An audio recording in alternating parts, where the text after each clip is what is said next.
Emma Lenny Benye Nile Loko. Esiku Dede Asiku yi. Hello everyone, it's Adirunke again. I hope your day is going well. Today I'll be covering a saying. More like I was trying to distinguish between proverb and saying, but it's more like a saying that relates to discipline. Eyín Tájá fi ń bá ọmọ rẹ̀ ṣeré náà ló fi ń gé jẹ. Or you could say Eyín Tájá fi ń bá ọmọ rẹ̀ ṣeré náà ló fi ń bù jẹ. So you either say gay or boo. If I was going to say it fast, I would say Eyín Tájá fi ń bọ́mọ rẹ̀ ṣeré náà ló fi ń gé jẹ, or Eyín Tájá fi ń bọ́mọ ẹ̀ ṣeré náà ló fi ń gé jẹ. So that's a little bit faster.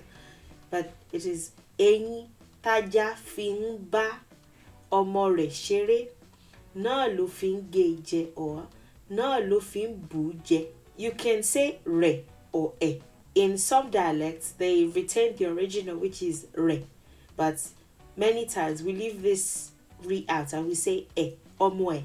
I'm going to transliterate it as usual, and then I'll translate it, and then I'll give some insight into what it means. We shrink words a lot, so this is a shrunk version of this. Even this is not shrunk enough. This ba and omo you could combine and say bomo. Like I always say, in any language, with fluency comes the wanting to combine. So instead of saying there is, you say there's a boy there. Or instead of saying I am, say I'm eating. Or is not, isn't. Wouldn't quite say it's the exact same thing, but it's similar in the Yoruba language. We combine. So this is the separation of those combinations, so to say, this part. Eyín Tájá fi ń bá ọmọ ẹ̀, or ọmọ rẹ̀. Re is the original, obviously. Then in some dialects, we just started to say e. So both work. Both are, it's not that one is formal or one is informal or anything like that. It's just a dialectical difference. So re, same thing. E works. Ṣeré náà ni ó fi ń gé jẹ, or náà ni ó fi ń bù jẹ. So as you can see, lo is ni o, and ṣeré is ṣeré, and Taja is ti aja, and bomo, although not combined here, is ba omo, so on. Let's see what each word means. Eyin is the tooth or the teeth. Really depends on the context that you use it in. Eyin, the tooth, the teeth. Ti is that. Aja is dog or the dog. Fi is use, but with there, it suggests that the statement is in the present tense or the present continuous, which means it's either something is happening or something happens. And in this case, it is happens rather than happening. So rather than just use, it would be uses. Fin, uses. Ba is with, or it could even be help with, or it really depends on the context too. But in this case, it's more like just with. Omo is child. Re is her or his or its. But because it seems more like the mother dog, I'm trying to avoid using the proper word for the mother dog so that things don't get taken out of context. The mother dog, I would say her. It seems more like I would say her, and with usage too, I would say her. Re, her. Ṣeré, she is to do. Ere is play. So do play, when you combine both, it'd be more like just play.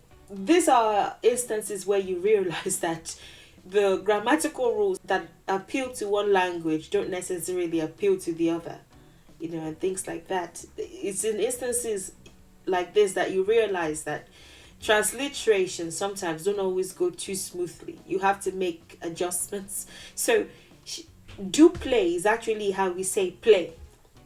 She is to do, and then ere is play. So do play, to play. So you can omit the do. You can omit this part, but in your translation or transliteration, but it has to be there in the original language. So Ṣeré is to do play or to play. No, and I've covered no in a separate video. It has an emphatic quality, and it's also a way of expressing that one, that very same one, or the same one that. So I will link the video that I made. It was probably years ago, but I remember making it. It has this emphatic quality. So I'll link that so that you can watch. But in this context, it's just the same one that. That's a good transliteration for it in this context. Ni is. O is she. It could be e, it could be it. Pronouns are not gender differentiating, so we have no problem with the his or her or their, or we didn't think it was necessary to separate the pronouns in the first place. So I could be referring to my phone, and I could be referring to, I don't know, somebody. If I could say otiku, I could be referring to my phone, and I could be referring to somebody that is younger than me, let's say, or my age mate who probably passed away, and I would be saying the exact same thing, otiku. They are, so, but there's a way that we differentiate, that we accord respect. So we have honorific pronouns, and I've addressed that one too extensively in my video, if not videos, on pronouns, and I have examples and I have practice opportunities and everything. So I will link it as well so that you can see my video on pronouns where I explained pronouns extensively. But we don't have the he, it, she, him. We don't have all that. We don't have differentiating pronouns. We have honorifics where we would use a kind of pronoun for one person that is older than us or multiple people. We would address one person that is older than us, like, two or more people, because we think they are them and their higher self. I've explained it all in that video, so I'll leave it for you to watch. Anyway, sorry about the break in transmission. O is she. Fin again uses ge, je, or bu, je, depending on the one you choose. If you say ge, je, to bite it or bite it, ge, this is, ge is to cut, to cut. Ge, je is to bite, bu, je is to bite. Let me show you. So these are the words that we would use to express bite. And it's interesting because bu could be like, to slice as well, or to scoop from, or to like slice from, and je is to eat. Ge is to cut as well, cut from. Je is to eat as well. So it's interesting how we combine both as a way of expressing bites. I guess if you're biting with the teeth, you're cutting with the teeth, buje or geje. That's how we express bite. So buje or geje, the a here, or the, and I've explained this too. How you get third person pronouns from the vowel of the verb. I've explained it. It just makes no sense to go into it in this video because I spent hours working on that particular one. So I'll link it for you to watch. Ge, je, bu, je, to bite it. When you put those words together, we've transliterated, or at least translated them word for word. Now let's put those together. The teeth, and this is just taking all these words and putting them together.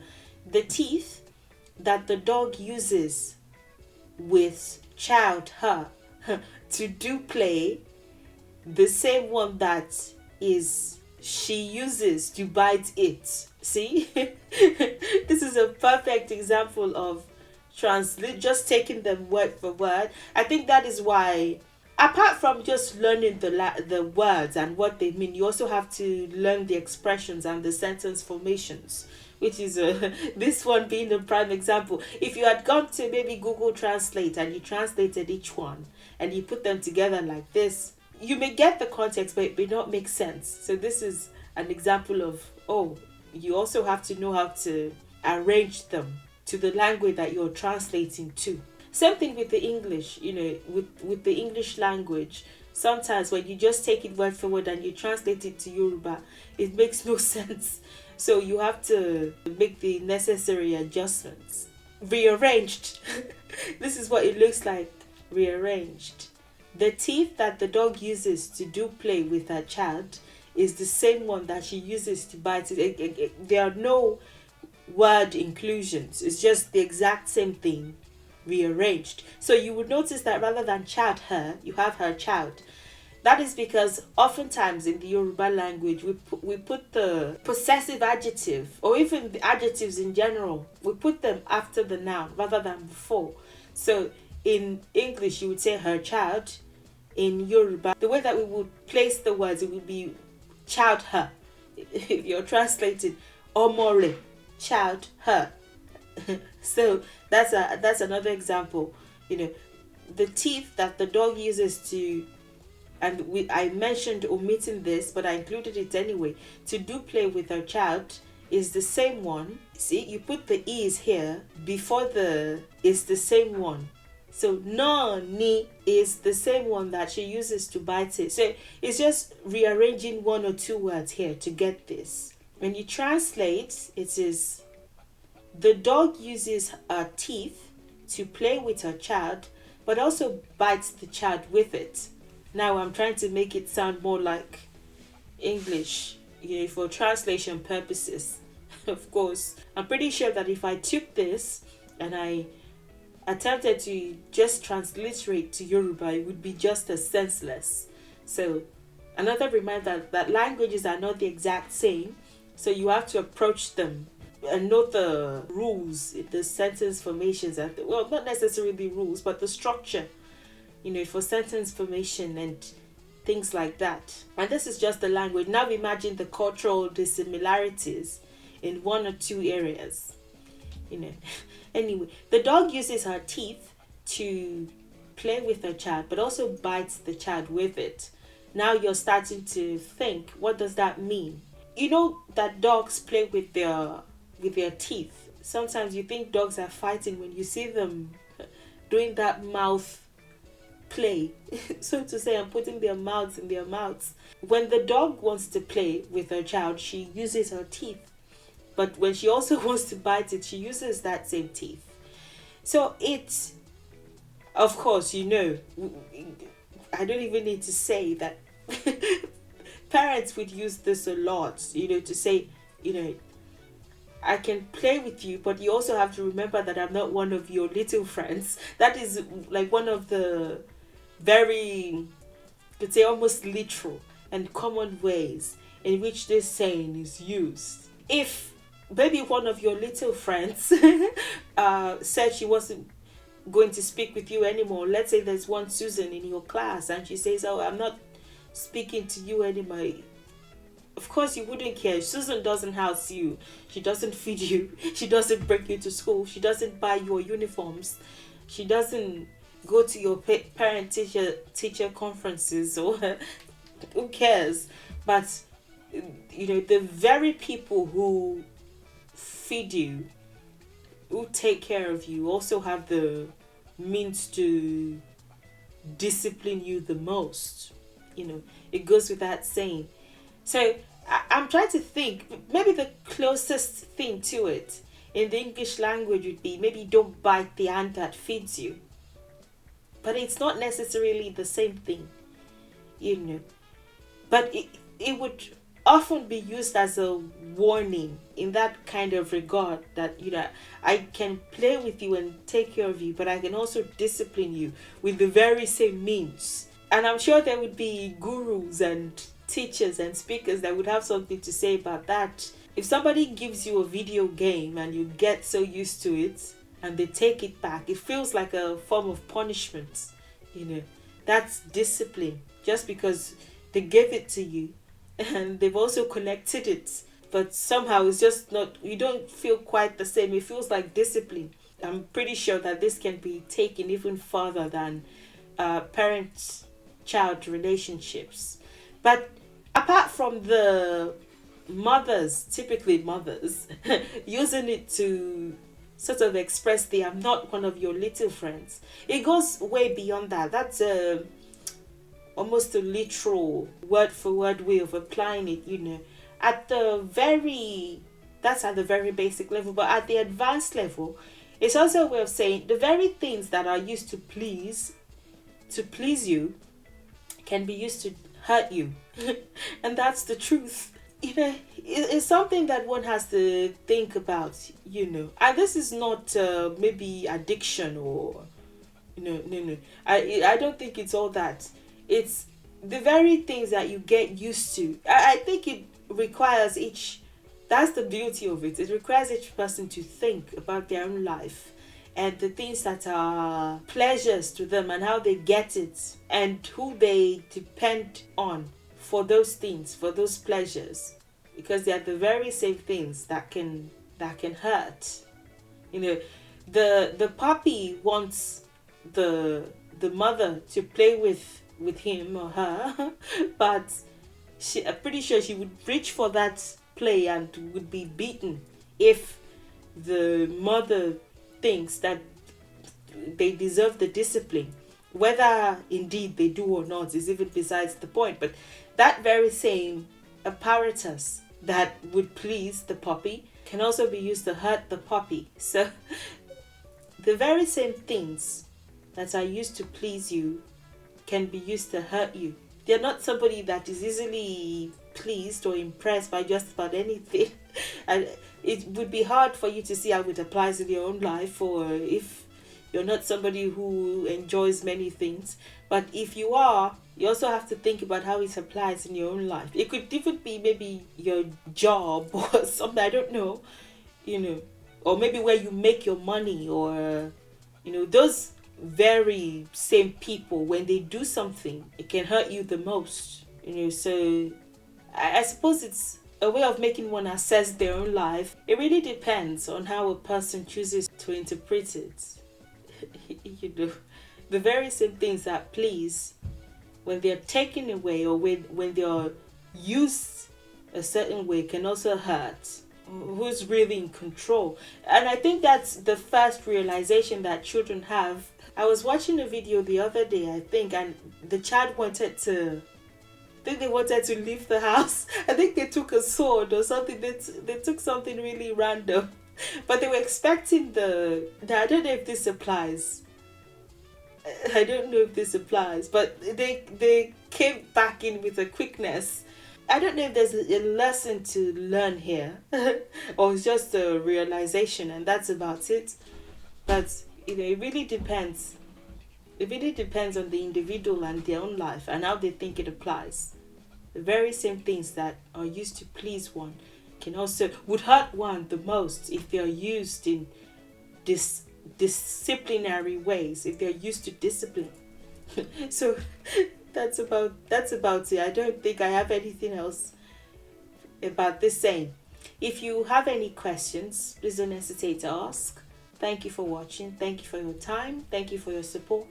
Thank you to my patrons and YouTube members and everybody who supports my channel and my work in the many ways that you all do. Thank you so much, and I'll see you in the next video. Enjoy the rest of your day, and bye for now. Ǹjẹ́ ojú bá ti funfun ikú ní pẹ̀rí akọni àṣálẹ́ ní pajú èké mọ́ ọba fìgbà méjì tọ́gbẹ́ gìrì wò Ṣàngó ọmọ ewé eléré o Ṣàngó wádé ọlọ́mọ yọyọ Ṣàngó wádé ọlọ́mọ yọyọ àgàn tí yóò rọ ọmọ Ṣàngó tètè wá o Ṣàngó wádé ọlọ́mọ yọyọ. Ṣàngó wálé ọlọ́mọ yọyọ Ṣàngó wálé ọlọ́mọ yọyọ àgàn tí yóò rọ ọmọ Ṣàngó tètè wá o Ṣàngó.